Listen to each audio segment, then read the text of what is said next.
The manifestation industry is a multi-million dollar industry worldwide. Many gurus and teachers all around the world are teaching specific modalities and unique ways to manifest in a person's life. Consciousness, awareness, and creating a better life for themselves is the primary focus of these teachings. I'm a big fan, but sometimes we can just go back to the basics that we learned in Sunday school and find out one of the most powerful ways to manifest. Greetings, everyone. Thomas Shirley here, and I am here to help you build your life better. There is probably not a character in human history that has been more written about and more talked about than the person of Jesus Christ. Now, whether you believe he was an allegorical example or a fictitious character created by the Roman Empire, regardless of what you believe, if you believe he's the Son of God, the creator of heaven and earth, I simply want to take you back to some of the things we may have learned when we were children and help you see what the most powerful manifester in history manifested in his life and what was behind him manifesting that experience. The first thing that you have to recognize about Jesus Christ in his manifestation process is that he knew who he was. He was fully aware of and seated in the authority that he had and possessed in the Father's bosom. Jesus spoke about his relationship with the Father in very intimate personal terms, and he recognized the fact that he was an extension of God. When you are going to really try to get into this manifestation process, one of the most crucial things that you could possibly do for yourself is recognize that you are supernatural.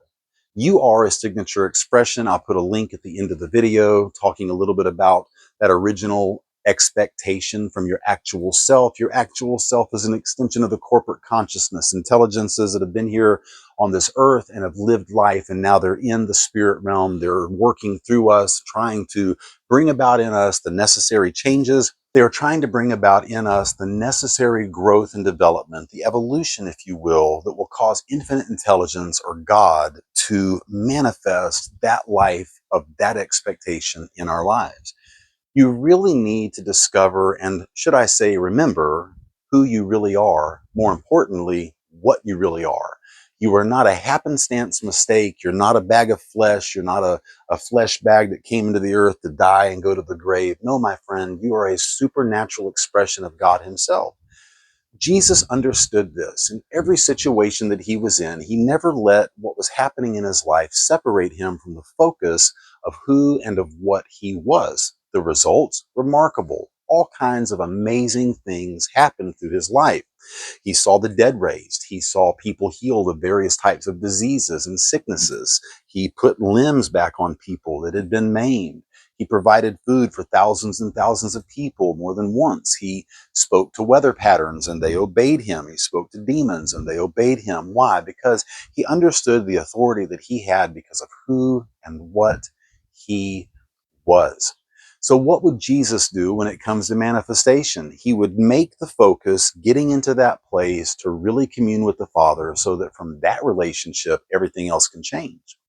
If you're familiar with the New Testament stories, Jesus spent an extended period of time in his adulthood alone, spending time with God, fasting, praying, meditating, contemplating the realities that were before him.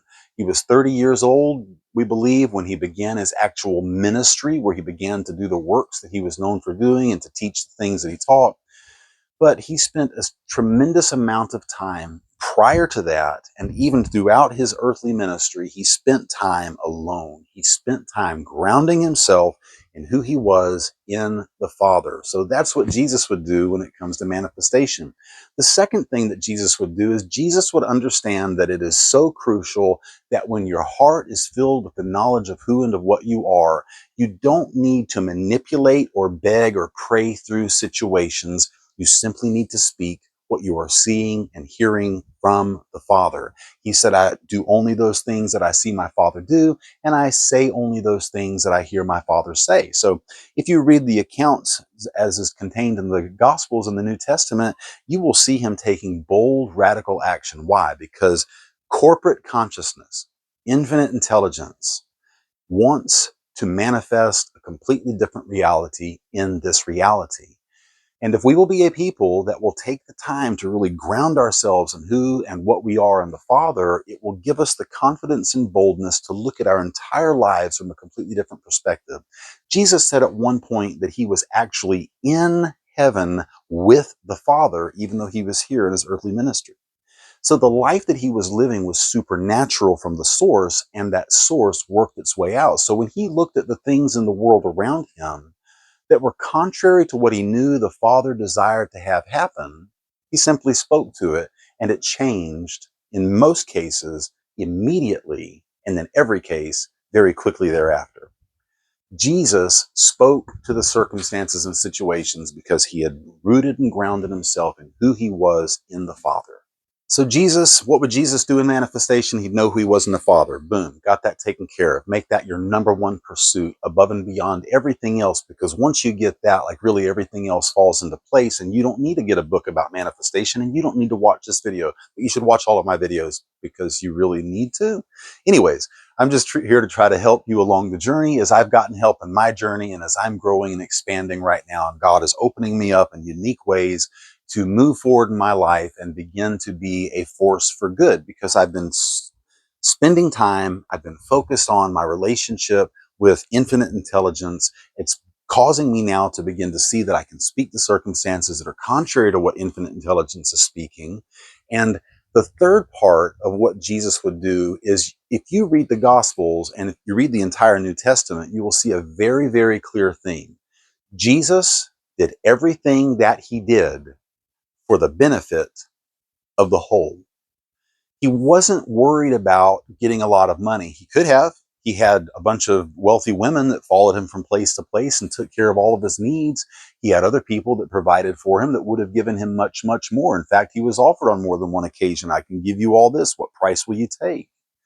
But he was not in the situation that he was in so that he could profit from it, so that he could have the wonderful life that he wanted to live.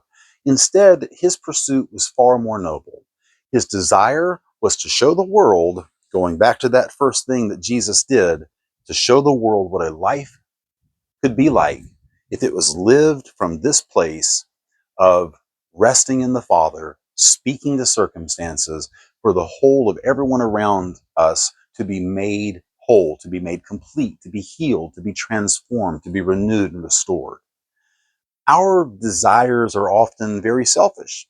Our prayers are very me centered. Our affirmations very me centered, and that's okay. Don't misunderstand what I'm saying. It's extremely crucial that you make yourself the focus. The point of attraction is you. You're the interface that is supposed to bridge the gap between the realm of the spirit that is vast and infinite and this little teeny tiny sliver of life time that we call life. Okay, that's what you're here for. But in your transformation, it is not about you becoming super wealthy, super popular, super attractive, super sexy. It has nothing to do with those things. All that you desire to see in your life, if it is sourced out of the heart of God, is going to be to make a difference in the world. For instance, I would like to have substantial quantities of money to work with. Now, let's look at some of the reasons. Selfish reasons first, right? Let's be honest. I'd like a better house. I would like a better house for my family to live in. I'd like a better vehicle. I'd like some property where I can get out in nature and kind of stretch my arms and feel the space that space provides. So I would like to have some things. I'd like to be able to do some traveling. I would like to help my children get some things going that they want to get going. But more importantly than that, there are people that I know in the world right now that have tremendous opportunity to make a major impact. Food development projects, housing development projects, education development projects. I want to have money so that I can help fund their vision and help them establish something that can be self-sustaining and can provide others with the opportunity to come in to what God is wanting to do there. So yes, I want more money, but it's not so that I can be uber rich. I get a kick out of these affirmation videos on, or the almost vision board videos on YouTube, Billionaire Mindset. And it's a bunch of rich people sitting around on yachts and cruise liners and big fancy outlandish mansions, wearing very expensive clothes, drinking booze and having elegant parties. Now, that's all great and grand, but that's not why I'm here. I don't want that kind of money for that. I want that kind of money to make a major, major, major difference in the world around me. And that should be your desire too. If you will take the time to really cultivate that relationship with God, that relationship with infinite intelligence, the universe, source, your actual self, however you want to define it, if you will take time to make that the number one priority, you will begin to see how the world around you will shift at your will and your words.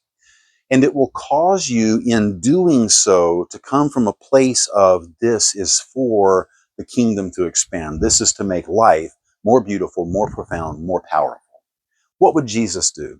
Jesus would manifest from the heart of the Father. He would speak to situations to change them so that the world around him would see that there is a place that you can come into to live a supernatural and divine life. And then finally, what would Jesus do? Jesus focused very much on having a lifestyle of gratitude. He didn't take it personal when offenses and affronts came into his life. When persecution arose, when people spoke evil of him, though he did often respond, he did not do so from a position of being defensive. Instead, he made it clear, you don't like what I'm doing here because the source of what I'm doing comes from the heart of God. And I'm going to continue to do this, and many here will be helped, though some may choose to fight against it. But he never took it personally. Even when Pilate sentenced him to death on the cross, he never took it personally. He operated in gratitude. He gave thanks for all that was taking place in his life. Gratitude is the most powerful tool in your tool belt. When you actually come into a place of gratitude, when you are thankful, when you can look at your life and instead of seeing chaos and all of the reasons why you should be upset or you should hold a grudge or you should complain or you should accuse, when you allow yourself to come back from that and recognize, hey, I have a lot in my life to be very, very thankful for. It doesn't matter what your circumstances are. I realize there are people in this world that are living in absolute hell, and it is not a favorable, pleasant situation for them. Even in that, there is a place for gratitude to expand, to give thanks, even if it be but for memories of the past. If you can't find memories of the past, perhaps dreams of the future. If you can't find that, the most important place is always coming back into the place of the heart of the Father and communing there in that place and making that union complete and full and essentially consummating that relationship that you have by intimacy with the Father. And gratitude comes out of that because gratitude can bypass the physical circumstance and get straight into that place of recognizing, though this is shit, where I am in the Father, right on. And this place is the best, most beautiful, most remarkable, most amazing place that I could ever possibly be, because this is where my Father is. This is where the source of my life is. And this is the place that I will return in just a few short years. Gratitude kind of puts everything in perspective.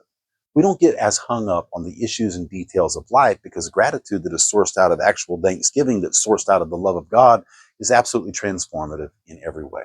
Please make sure that you check out the videos that are linked at the end of this video and leave a comment for me below. Tell me a little bit about where you are in your journey and how you relate to what Jesus would do when it comes to manifestation.